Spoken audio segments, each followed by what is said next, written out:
They absolutely affect every one of us. I can tell you many stories, both good and bad, working with teachers. And they definitely have significantly influenced me in my career, what I've done. I'm going to tell you just briefly about what KCI is. Not very much, I promise.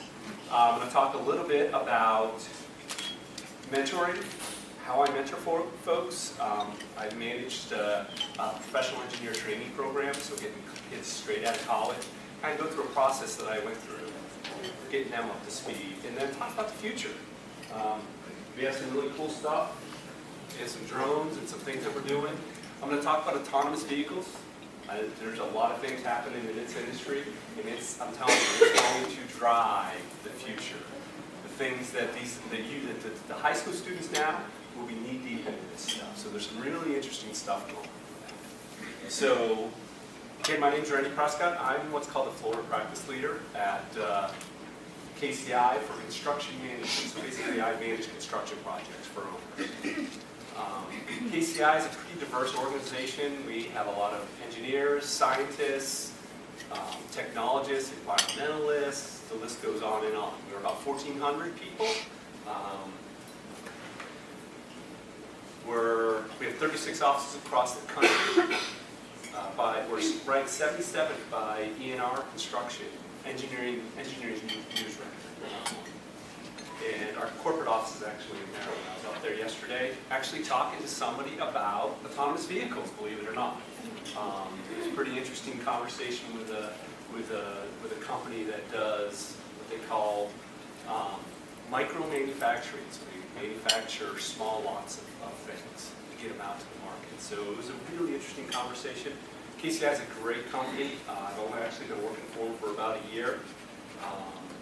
My background, I was an engineer. I graduated from a college in upstate New York.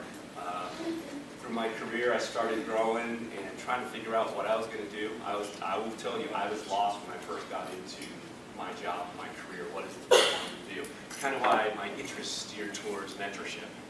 We talk a lot about that. I ended up, after a few years, and had someone kind of set me aside and said, hey, what do you want to do? And I was like, I want to do this, I want to do this, I want to. It's kind of all over the place. And he helped focus me down to really your likes and wants, and pros and cons, and those kind of things. I cannot tell you how impactful that was on me in my career. And I've taken that enthusiasm and that help that he gave me through that time, and I hopefully have tried to pass it on to as many folks as I possibly could. So, 25 years of experience, Clarkson University, small school in upstate New York, and then Rider University in New Jersey. My work experience has been mostly on the public sector side. So about 5 years with New Jersey DOT, about 8 years with Federal Highway Administration, and then I came to Florida DOT and worked there for about 13 years. About a year ago, a lot because of autonomous vehicles, I had an opportunity to come work for KCI and have some influence in that area, and I jumped about a year ago. So far it's been a great experience. Jumping into mentorship. Talked a lot about mentoring folks. I said I managed the PA training program for Florida DOT in the district. So I ran probably 15, 20 kids through the program, at least in different phases. Right now I'm in, about 4 years ago, I was in a program called Florida Engineering Leadership Institute. Great program. When it was started maybe 18 years ago, it was really geared towards high-level, literally owners of engineering companies, vice presidents, presidents. And I went through it, and when I went through it, there was a much younger crowd. I was one of the older guys there. One of my comments at the end was, hey, the program seemed a little outdated for the audience. There was a lot more millennials in the audience, and we're in the process right now of rewriting the program and trying to figure out, how to engage those younger students. Really interesting. As a director of operation, I did a lot of mentoring. I still mentor folks right now, all levels, and I try to do it formally. I try to sit down with them, every month, 6 weeks, how's things going, what's going on. And I have about a half a dozen folks that I'm working with right now. It's fun and exciting. to work, especially with the younger ones. I truly believe that you can learn something from every single person you meet. So, and I think it struck me when my son, who was 2 years old, walked up to a light switch. And that phase when they want to click, click, it was amazing to him. And some of these mundane things that we do on a day-to-day basis, you see it through the eyes of somebody else.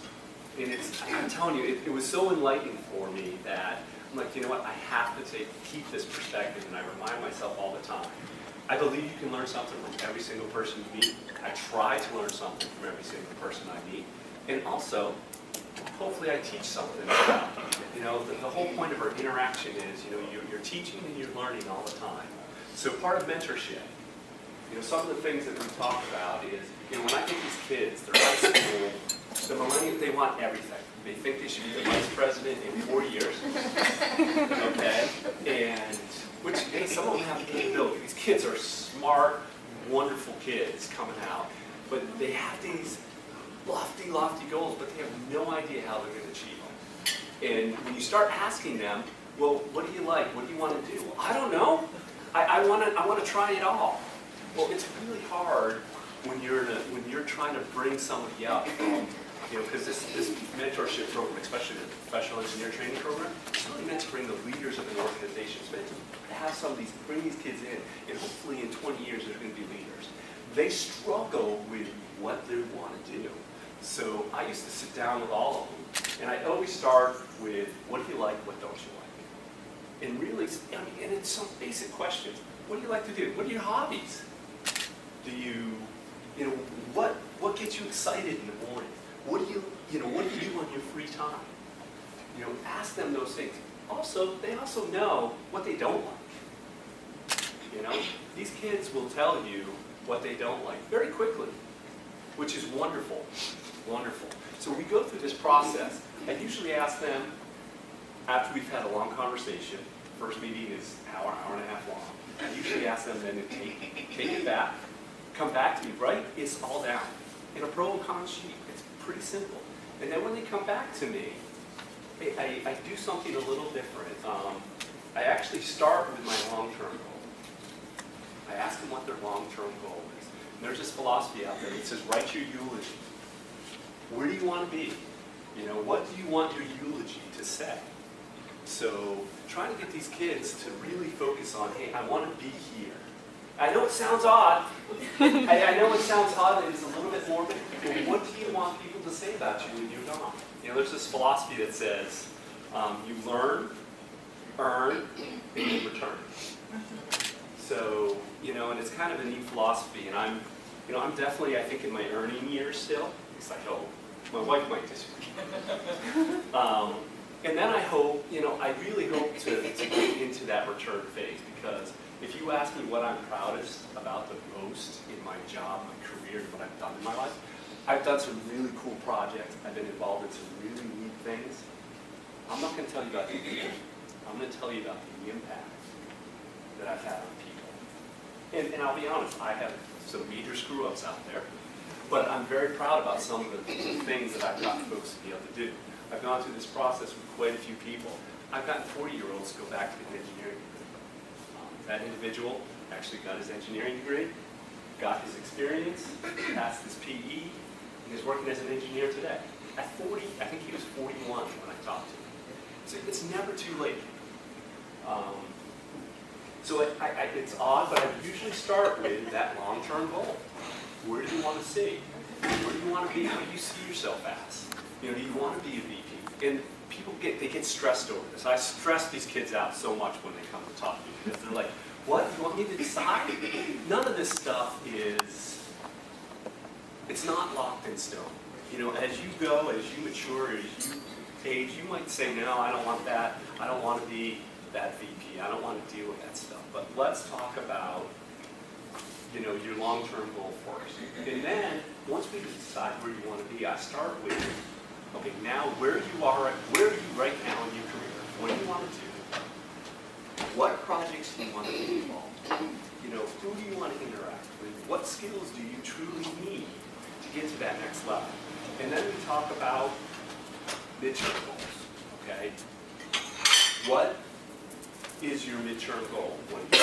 How, if you, based on where you want your eulogy to be, or where you want to be in 30 years, what do you need, what skill sets do you need to get to that? So we go through that process, and we start talking about missing skill sets. Let's talk about training. You know, when the person who did this to me sat down and he did this exact process, pros and cons, and we went through it. I'm an engineer, believe it or not, I'm a huge introvert. So coming here, it was, I've spent years trying to develop my skills with talking to people, meeting people, pushing myself. I'm always on that edge. I love doing it, but it's hard to do. But I developed skills as I went along. And when he sat down with me, I was going all over the place with my training, what I wanted to do. He started asking me what I wanted to do. And as an engineer, you can oftentimes be very technical, or you can be more on the administrative side. And I learned very quickly going through this process that what I truly liked was the administrative side. I actually like working with people and understanding and seeing different perspectives.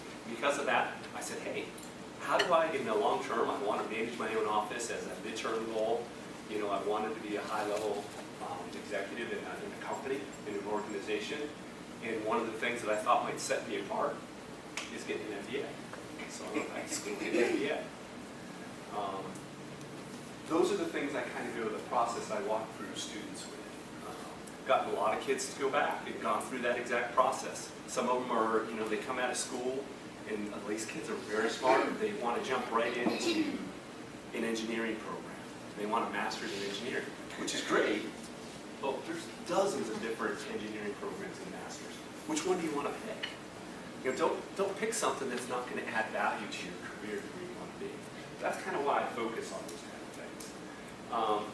One of the things I ask them to do, and I don't know how many folks here, is a personal mission and vision statement. I have one, have had one for probably 20 years.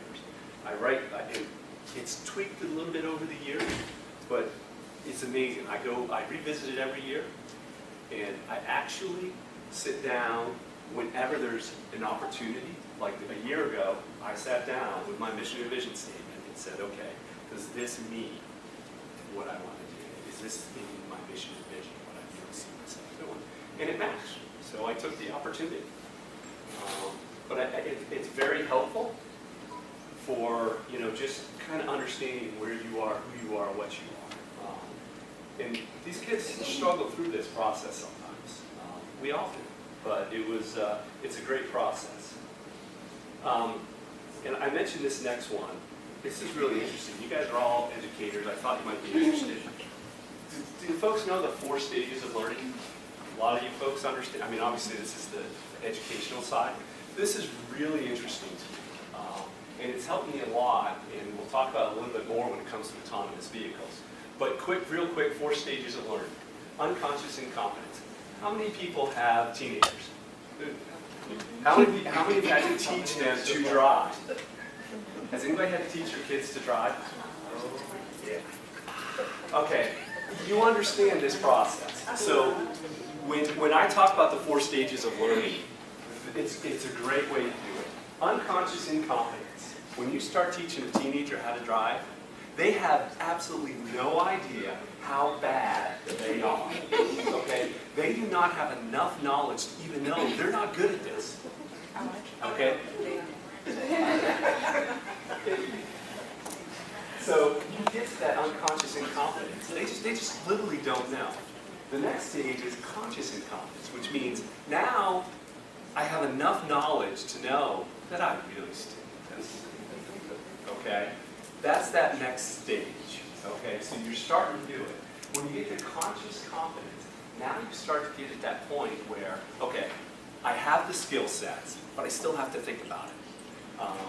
So, you know, when you're teaching a kid to drive and you're coming up and there's a red light there and there's cars are starting to put on the brake, they stay on the gas pedal, okay, and then just before they need their, okay, they know what they have to do, but it takes them much longer to think about it than you do, okay? So now when you get to unconscious competence, okay, when you're driving, I can tell you, most of us are driving, we're going home, the brake lights come on, you don't even have to think about it. Your foot is off that gas pedal and headed towards the brake, like that. And you do it unconsciously. So unconscious, that's where we all want to be. I go through this process so they truly understand where they're at in their skill sets. Recognizing what stage you are at. Really important. You know what? It's really important. We talked about learning from every person and teaching every person. You also have to recognize what level the people you're talking with, working with, are at, so you can help them at that next level. This is challenging stuff. We were talking earlier, and we're going to talk about some of the skill sets, but when you start going through this process, you really have to understand where you're at, where you're going, and how folks interact. Because none of this stuff is, we sit down, we'll talk about this future transportation, trying to figure this stuff out. It's hard, and people have different ideas. I'll tell you, the engineers, we have a very odd way of looking at things. We learn a process, and we come up with a solution. And if everybody around us doesn't then come up with that same solution, we're like, well, you must have done something wrong because this is how you went through that process. Getting these kids to understand that. So some of the cool stuff we're doing right now in transportation, I believe we're in the mode of a transportation shift. Transportation has not significantly changed in 50 to 60 years. I could actually argue 100 years. The automobile, we are still in a combustion engine that Ford started over 100 years ago. The engine has not changed very significantly in that time. So, where are we at? What are we going to do with it? We're in a huge shift. So, I said 50 to 60 years after World War II, but you can argue it goes back even farther than that. There is going to be some drastic change in transportation. I told you about this gentleman yesterday. They're doing some really cool stuff. Autonomous vehicles are coming, and I think it's going to affect us very significantly in all of our aspects of our lives. Example of some of those changes. The autonomous vehicle is going to impact where we live, how we commute. It's going to affect so many things. How you go to the grocery store, how products are delivered. Right now, the trucking industry is dying for folks. They're having a hard time. The folks graduating from, the younger folks don't want to be truck drivers. The trucking industry right now is pretty much post 40 folks in their career, and there's a huge gap and a huge need for trucking. I work in the transportation side, so roadway standards. It's amazing now. Signs. How many people have apps on their phones when they're going somewhere? They put the location in their phone. Do you look at signs all that much? Most of us pop it in our phone. I've been to the Florida Aquarium in downtown Tampa hundreds of times.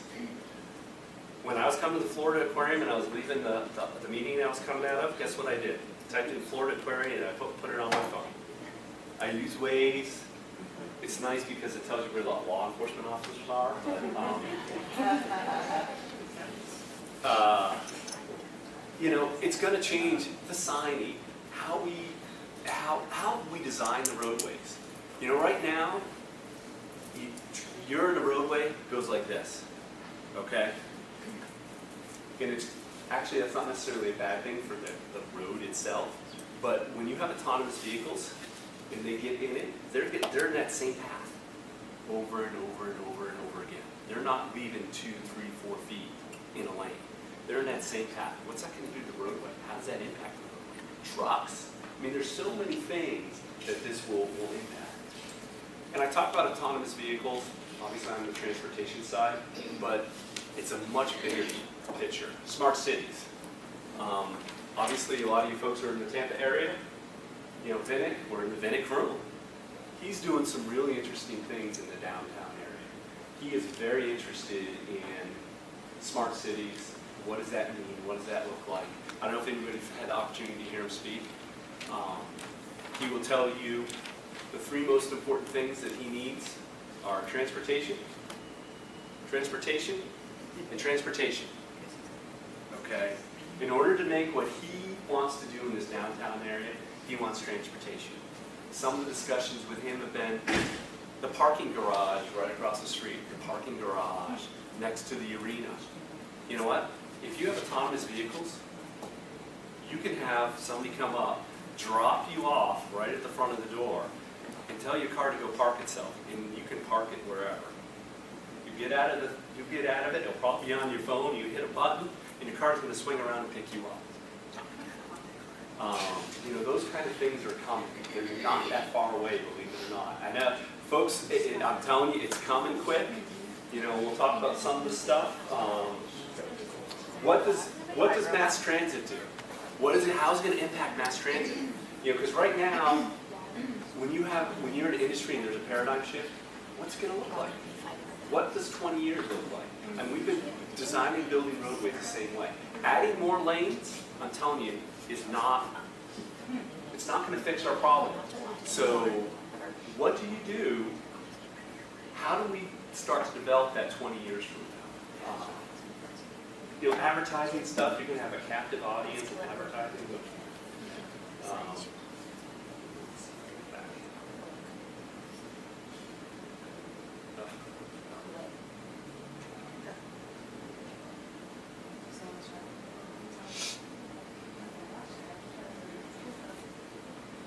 Sorry about that, folks. I know. You know, you're going to have a captive audience in cars. It's kind of interesting, some of the things they're talking about. Car manufacturing, car ownership. You know, well, you really need to have, I mean, the average family owns 2.4 cars. Well, you really need to have 2.4 cars in the future. You know, if you have autonomous vehicles, maybe there's a vehicle that you share with hundreds of other people. On average, cars use is about 3 to 4%. So you use your car about 3 to 4% of the time.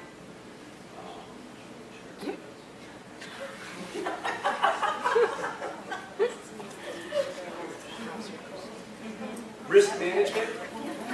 There's some really interesting stuff with risk management. Car insurance car insurance companies are out there trying to figure this out. There's some moral stuff that's going on with it, which is really interesting. You know, right now, if somebody stops right in front of you, you have a choice to either stop, go to the right, or go to the left. Well, if there's 10 pedestrians over here walking on the sidewalk, and you swerve to the right, it's a tragedy. If you swerve this way, and there's an oncoming car, all of a sudden you have a head-on collision. Okay, now that's a problem. You slam into the back of it, and it kills the driver. Okay? Right now, we make these decisions, but we make those decisions because we're doing this. Now you're going to have an engineer, a programmer, a company programming the car, telling the car what to do. Okay? What happens if there's only one pedestrian over there? You know, what do you do? Do you program the car to kill the driver? I mean, these are some really difficult, challenging issues.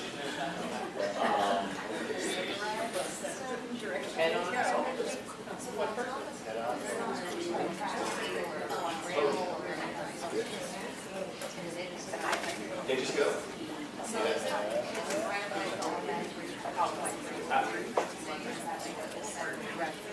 That is one level of technology.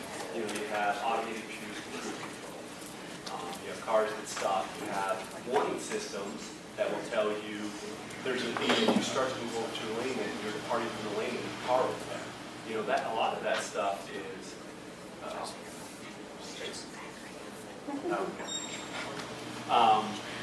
You know, a lot of it is, there's a lot of levels of time. But 95% of the accidents on the roadway are user accidents. So they're driver error. So they're thinking there'll be less accidents. Yes. Yeah. You know, if you could have a system and design it, you could have autonomous cars running in downtown Tampa. You know, I think you're going to find a couple different things coming. But yeah, there's a lot of interesting things out there, and you know what? Right now, we need folks in the industry that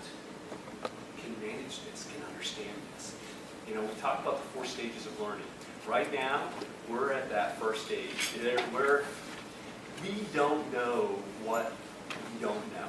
And I know that sounds odd, but we have no idea where this is going and what's going to happen in the next few years. So trying to figure out, a lot of those issues, it's going to be challenging.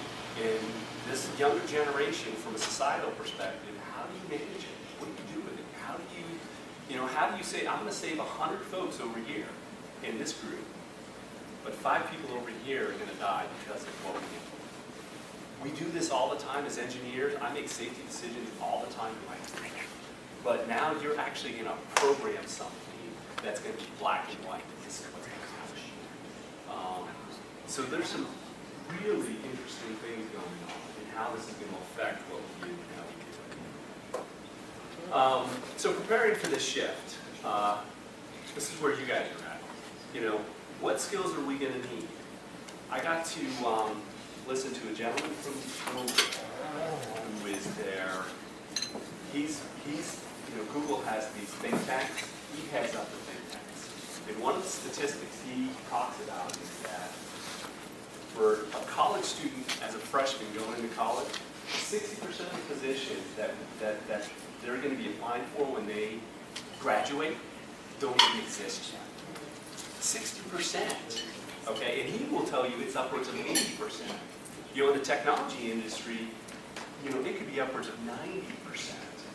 So a pretty amazing statistic. So with that, wow, how do you, as teachers and educators, how do you prepare these kids for jobs that you don't even know what they're going to look like, what they're going to be?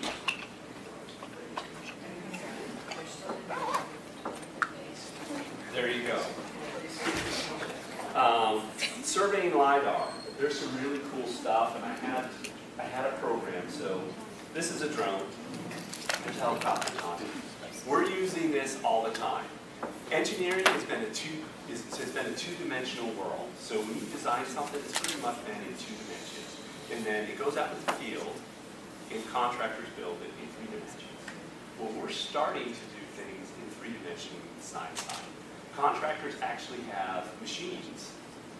I don't know if you see them. You have these little big balls that sit on the end of their vehicle, on their dozers, on their graders, and the driver either isn't driving the vehicle at all, or he's literally looking at a screen and driving the machine to match the line. Okay, they're grading off of GPS and satellites right now. So this little bugger has a camera on it, okay, and you fly it, and you take pictures about every 10 feet, okay, and there's a gyrometer in here that will tell you long, longitude, latitude, how high it is, evaluates for when you take a bunch of pictures, and these pictures then come back into a program that I have that puts all these things into a survey, a picture, a photogrammic survey, okay?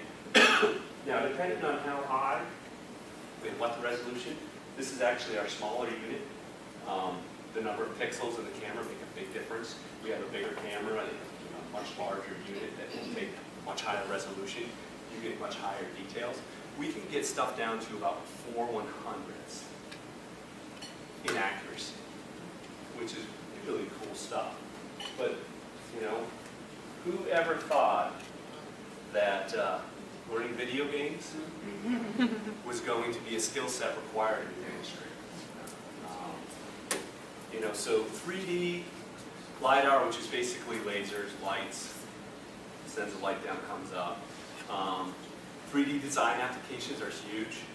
You're going to actually be able to drive through projects. You have, and I know you've seen the commercials, we use this in our industry when we go out to a public meeting trying to show them what a roadway is going to look like. Okay? You literally have goggles that are on my phone. You put these goggles on, and you can stand there and look around and see what the project's going to look like.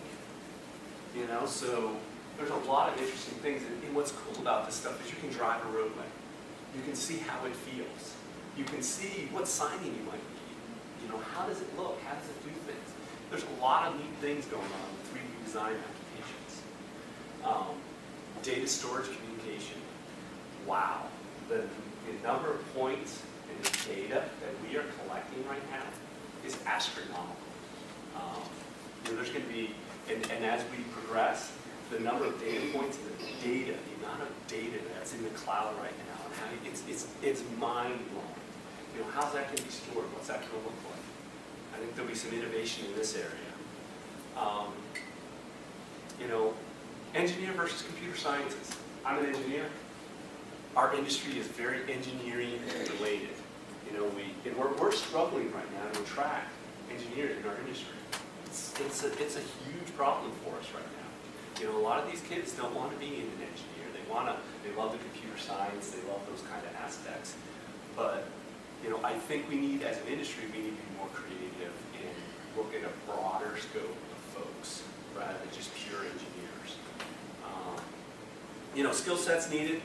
These are just some of my thoughts. By the way, the autonomous vehicles, those are just my opinions and a lot of things I've done. A lot of people will tell you different. So skill sets, some of the things that I've seen and kids struggle with, not even kids, as a whole. Ability to see bigger picture. I cannot tell you how many people I have. You send us all this with your name and picture so we can show it to our kids. Absolutely. Absolutely. Okay, ability to see bigger picture. I cannot tell you how many folks have come to me when I haven't selected them for a position, or one of my managers didn't pick up. They come to me and said, I want to know why. And most of the time, I'll point right to here. Ability to see bigger picture. And it's a hard skill set to learn, but we get so focused down here, you've got to sometimes take a step back. So definitely a needed skill set. I don't know how you teach it. Some people, we talk about, and you all know, ability, versus skill. The skill or an ability. Some people are naturally able to take that step back. You get into Steve Jobs, and Jack Welch, and those kind of folks who have, they see a much broader picture. It's a skill set that's absolutely lacking and we need to try to figure out in all aspects of our lives. So communication skills, wow, this is close. Kids have got to be able to communicate. One of the biggest deficits I see with kids coming out, and I know nobody wants to deal with it. They want to write a quick email message. They write the they need to be able to communicate. And what I tell these kids is, look, you might have the most brilliant idea in the world. If you cannot articulate that idea to another group of people, guess what it's worth? Guess what it means? There's no value in it. And I know you guys know it because I'm looking at your faces. I talk about this all the time. I do believe communication is a skill set. Some people naturally have it, but you can learn it. Body language. I tell my folks all the time, look at the body language of your audience. If you are in a meeting and there's a leader there and they're starting to talk about something, look at the other people in the room. How do they react to that individual? Understand that body language, because folks get to a point where they have their opinion, they want to talk about it, but they don't want to listen to what everybody else says. One of the other things I always talk about is it's not important what words you use necessarily in conversation. They're important, but if you think about all the critical conversations in your life, when you walk away, it's not what the person said. When you listen to folks, it's how they made you feel, okay? You can ask them after a difficult conversation what they say. They won't be able to tell you anything that they really said. They might be able to give you a big picture, but they will tell you how that person makes you feel, okay? Did they make you feel this big? Did they make you feel incorporated and wanted? Those are the things, those are skill sets that are so valuable. Again, we were talking about it early. A lot of online learning and a lot of this stuff where they're doing it by themselves. It's not how my world works. There's a group of people that get together. We all have our ideas, and we all fight and argue and try to figure out what the best approach is. These kids have to have these skill sets. The problem I talk about with autonomous vehicles and the challenges we face, that's going to take a lot of conversation because there's no right or wrong answer to it. Ability to see through emotion. I cannot tell you, somebody gets upset, you want to acknowledge that emotion, but you want to filter that emotion out and really understand what they're talking about. We talked about information storage, skilled labor. In my industry, I had an internship that I was paying $25 an hour for. You had to be a sophomore in college to get the internship. I would pay moving expenses and pay for you to live in Tampa. Okay? I contacted 50 students, and I got one person who would consider coming. Fortunately, going back to communication skill, I couldn't get that person. That their email was absolutely filled with grammatical errors and spelling errors, and I didn't want it. We have a huge need for skilled labor and skill sets that are willing to work outside right now. Where do those folks come from? A lot of you guys are high school students. Not everybody wants to go to college, but getting out there, willing to do a little bit of work with your hands, there's a lot of shortage out there for that. Obviously, logical thinking. We talked about ability versus skill set. Logical thinkers. In my industry, it's really important to have those logical thinking skills. Summary, significant change in 10 to 20 years, maybe sooner. I promise you, you will be in an autonomous vehicle in 20 years. Probably less, okay? Probably 10, it would be a pretty common occurrence. You will definitely be in vehicles that are going to stop for you, that are going to tell you or take control of the vehicle if you try to veer off a roadway or veer off a lane, okay, without signaling. You are going to be in one of those vehicles in a very short time. I think it's a really exciting time in our industry.